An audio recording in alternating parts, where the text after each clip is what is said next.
Let's start with introductions, Reed. So Got I'm it. Gar Whaley. I'm the co-founder of Teal with my partner Reed. He is a co-founder and is our CIO. We do this every month.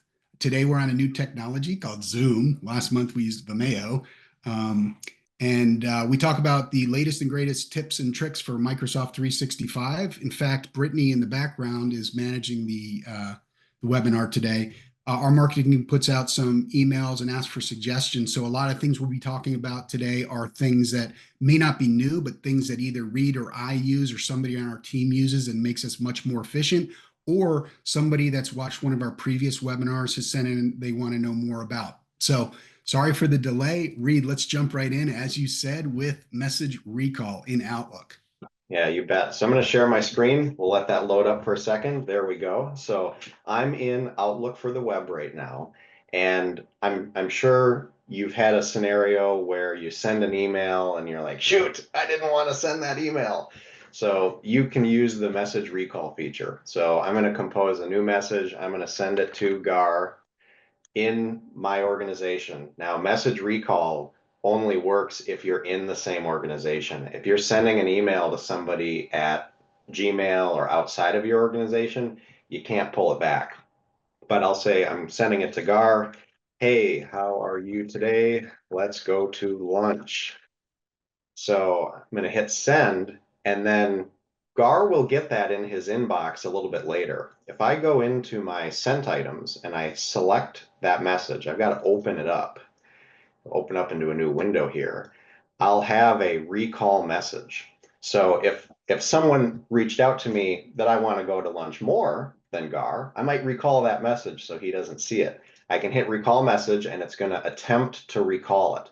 Now, I'll get an email in a little bit here telling me if the recall was successful or not, and it will tell me if Gar read the email or not. So that's So while important. you were talking, Reed, in my email box, and we can't share my screen currently, but I did get an email. It was from demo user, which is the email Reed sent from, and I saw it come in. While you were talking, I did click on it, so I did read it, but now it as soon as I did that, it went away. So it did get it did Oh, get recalled.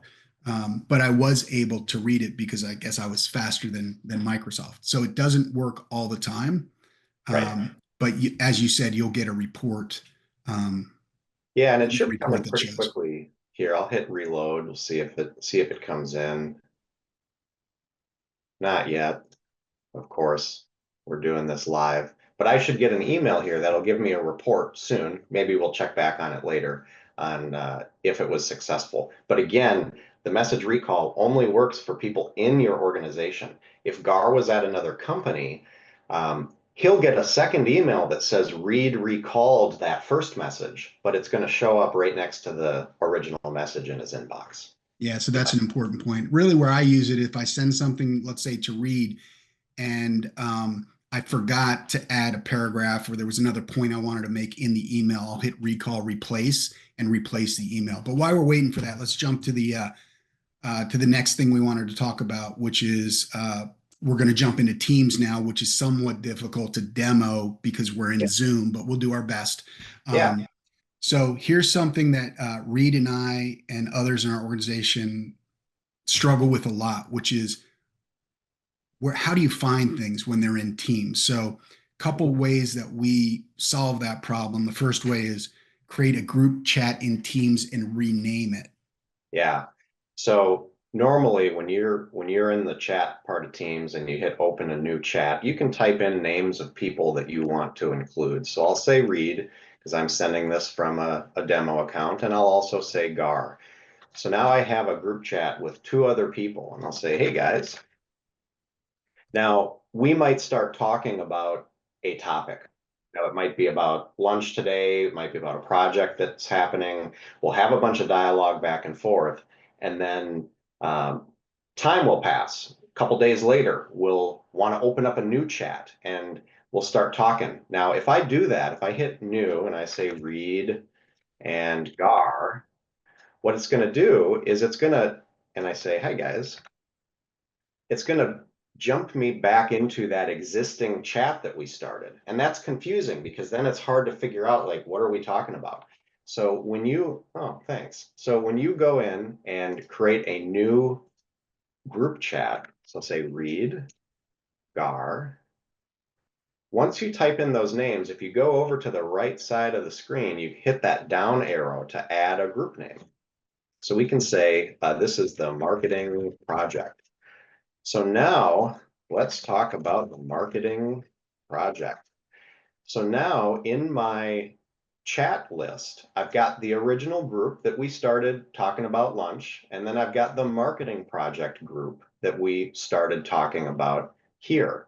So whenever you start a new group chat with people, consider renaming the title of that group chat. And that's as simple as when you're adding people, gar read, you just go over to that down arrow and then you can type in the name of the group. Pretty simple, but it's got to be more than one person. So it's when you have a group chat with two people or more. Yeah, so this is very helpful to me because I never can find things. Although in the last month's call we showed a few ways to make it easier to find things. But whenever I'm starting a chat with Brittany or Reed that has a specific topic, I just rename it so I can always go back and find it very easily. The key point to remember, it's more than two. So that's a segue to another Teams channel that we've created when it's just one person. So how does that Yeah. work, Reed? So normally, same problem. If I have a group chat with Gar and we start talking about stuff here, and lots of time goes by, we're going to have this single thread that has all sorts of discussion about all sorts of different topics. And that's confusing, and it's hard to find the messages that are about the specific topics. So where we've solved this is you can go in and you can actually create a new team. I'm going to create a team here, and it's just going to be demo and gar. So me as the demo user and gar. And I can say, we'll call the new channel chats. I'm going to create this team.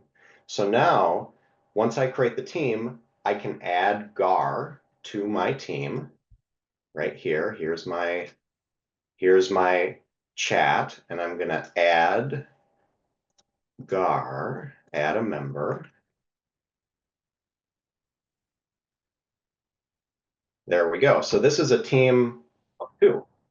So now when I open up a new chat message, I can say, hey, Gar, let's talk about lunch and post. So now Gar can reply to this thread that we've created about lunch. But maybe now I want to talk about a project. I can start a new post and I can say, hey, let's talk about the marketing meeting this afternoon. Post. I've got two separate threads now.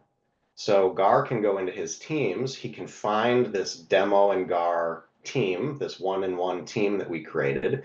He can reply to each of these threads, and it keeps the conversation more organized than just a one-on-one group chat like we see here.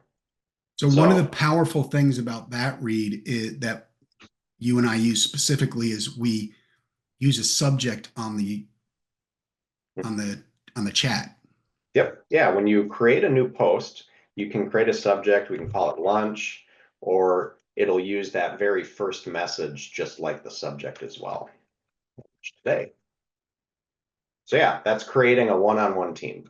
Yeah. So we use a one-on-one team to keep messages or threads the same under a subject, and then when we're using chats for multiple people, we name the chat so that we keep it organized and it's easy to find when we need to circle back to the information. All right, great, Reed. So some of the other cool stuff that people have asked about is transcribing meetings within team. Yep.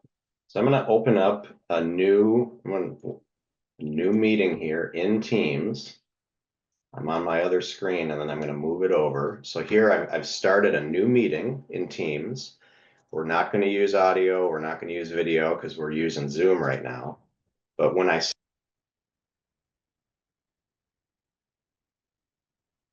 Can't hear you, Reed.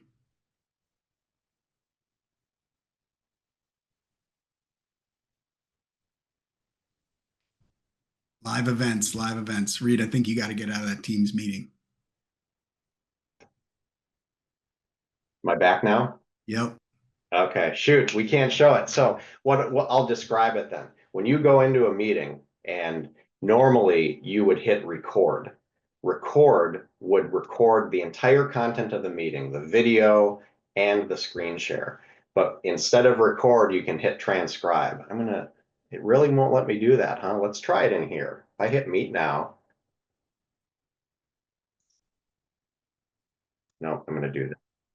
I'm gonna go here, meet now, start meeting. No audio, no video. Join. Am I still there? Yep, Still see you me? are. Still hear me? This must be how we tested it Yeah. for, So, for the demo, for the demo. yeah, for the demo. So now that I've got this Teams meeting started, I can go up to more and under record and transcribe, I can start the transcription. It's going to ask what language everyone's speaking. So English here. And as we have this meeting, I can see the transcript along the right side of the meeting as people are talking. And it's not going to work here because we're in Zoom. It's just for the point of showing you. In addition to transcription, if you have a Teams premium license, you'll be able to have live translation of the meeting. So if there are other people in your meeting that are speaking a different language, when you're viewing this transcription right up here under the gear, you'll be able to select a translation language, kind of like selecting the spoken language. This will allow you to have live translations of your meeting, which is pretty cool. Very So cool. popular Very feature. cool. So let's talk a little bit about, I believe Kirk had sent this question in to me directly, but keyboard, actually, maybe it wasn't Kirk, but keyboard shortcuts in Teams. Yeah. And you are the expert at that. You know, how do you move around very quickly within applications, but specifically Teams in this case? So I think there's a few highly used basic keyboard shortcuts that you use and a lot of folks in our organization use. Let's talk about those. Yeah, so there's a few that I really like. The one that I use all the time because I type fast and I misspell things all the time is if I'm typing here, you can see on the screen, I hit enter, it sends that message. If I use the up arrow, it'll take my cursor back up to that last message that I sent and I can fix it and press enter. So up arrow takes me up to that last message So just where to be clear, you mean hit the up arrow twice. yeah, on the keyboard. Yep. Got it. So that's the first one. The next one that I really like is inserting a link. So I'll say, hey, check out this website. You can highlight the text that you have in your message, and then it's a Control K. Control K will open up a little window that lets you type in an address of a website. So google.com. Now my text is a hyperlink, and then I can send that message uh, through the Teams chat. So Control K is something that works in Teams and Word and Outlook and other places within the Microsoft ecosystem. Reed, just not to sidetrack you, but how, if you didn't use a shortcut, how would How you to do it? insert a link? Yeah. So when you're in the message window down here, there's this little formatting button. And if I click format, it pops up a window that gives me a bunch of different formatting options. Hey there. So I can highlight that and I should have an item for a link right here, right there, right there. Insert a link and it'll let me do the same thing under formatting options. But I can do other things too. I can change the font color, I can change highlighting and so on right there. All right, so there's a couple more, I think two or three more of your favorite Yeah. shortcuts. We mentioned this in one of the previous ones, but I use this all the time. Control E. Control E will take you up to the search box at the top of your Teams window. And since I'm in a browser, it's not working quite the way I want it to. But when you hit Control E, it's going to take you up to this search box. The search box within Teams will let you search for messages. It'll let you search for files. It'll let you search for group chats. So previously we were talking about lunch. So I can do a search for lunch and I can click all results and it's going to show me all of the different messages that I have in here about lunch. And it's pulling it from my Teams environment, from other channels as well throughout the entire Teams environment. So that's pretty cool. So Control E takes you up to the top of the screen and that will let you search. So, Reed, we're about 16 minutes into a 20-minute webinar. Let's just do one more shortcut, and then we can have some of the other stuff that has been sent in. Sure.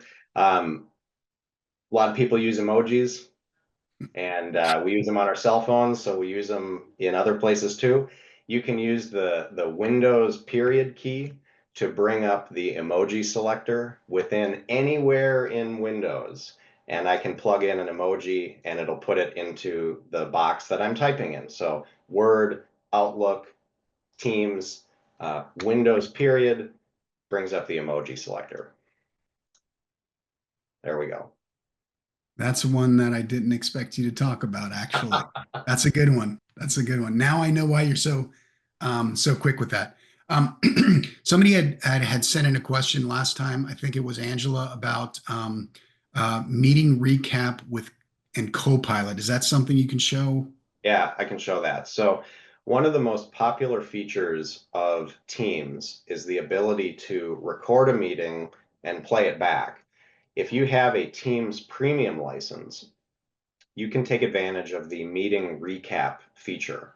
So when you go into your calendar and you find a meeting that happened in the past, you can open up that meeting and there's an item for a recap. We're looking at the meeting recap right now. It will allow you to play the meeting back. It will show you who spoke, when, and how much they spoke. And there's a section called AI Notes. So this is built into the Teams premium license. This will effectively summarize your meeting. It'll show you what people talked about from a high level, and it'll drill down a little bit. And then towards the bottom of the AI notes, it'll try to identify where people said they would do something. So what the follow-up tasks were. So, And Reed, this is out of the box. If you have the license, AI notes will just appear. You don't have to put any prompts for this. correct. Yep. This is just built in to the Teams premium license. Now, if you have Microsoft Copilot, that's where I've got a little Copilot button here in the upper right corner. Now I have a side panel that opens up and I can ask questions about the meeting that was recorded. So, for example, I can say, what were the topics described in the meeting?